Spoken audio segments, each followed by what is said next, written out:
On évangélisait en général que des personnes noires. On n'allait que vers les personnes noires.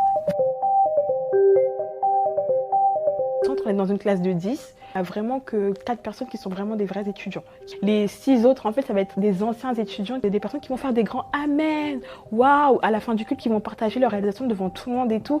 Et en fait, même quand tu as des questions au début ou tu as des trucs que tu trouves bizarres, ils sont chargés de dissiper tous les doutes. Quand cette personne-là va se confier à toi, bah toi, tu vas tout dire dans le chat, même faire les captures d'écran, tout envoyer, et l'instructeur, il pourra voir. Et c'est comme ça qu'il peut aménager ses leçons. Moi, je parlais beaucoup avec la personne qui m'a ramenée, et je sais qu'il y avait des fois où dans les leçons, en fait, il y avait des sujets qui étaient introduits. Et des fois, je me disais, waouh, vraiment, Dieu, il parle vraiment à travers ces personnes-là. Mais les anges, ils parlent, ce sont les anges qui révèlent et tout. Alors que non, c'est juste des informations que les autres, elles ont transmises, en fait. Le vrai red flag que j'ai eu et où j'ai vraiment commencé à me poser des questions fortes sur cette organisation, c'est quand on a fait une fausse cérémonie des diplômés, où il y avait toute l'église. On gonflait un peu les chiffres pour faire croire que on est vraiment extraordinaire, que tout le monde afflue. Il y avait vraiment ce truc de mensonge constant. Moi, quand j'étais là-bas, j'ai arrêté mes études.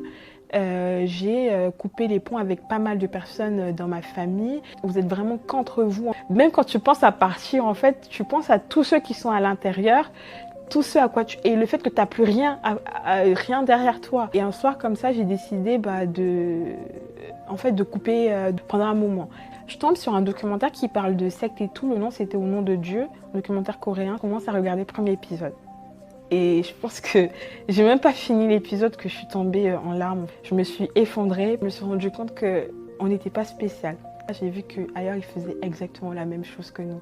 Les mêmes techniques de manipulation, la même manière d'évangéliser, en fait, la même manière d'avoir le contrôle sur nous. C'était un peu comme un rêve qui se brisait. En fait, j'avais plus rien. En fait, tout mon espoir, toute ma vie, c'était vraiment l'organisation. En fait, j'ai intégré cette organisation parce que je voulais juste me rapprocher de Dieu. J'ai pas été toute seule. J'ai pu parler avec des professionnels aussi qui m'ont aidé à comprendre aussi le parcours, en fait, le cheminement et comment j'ai pu en arriver là, en fait, et surtout me déculpabiliser. Et ça, c'est aussi très important.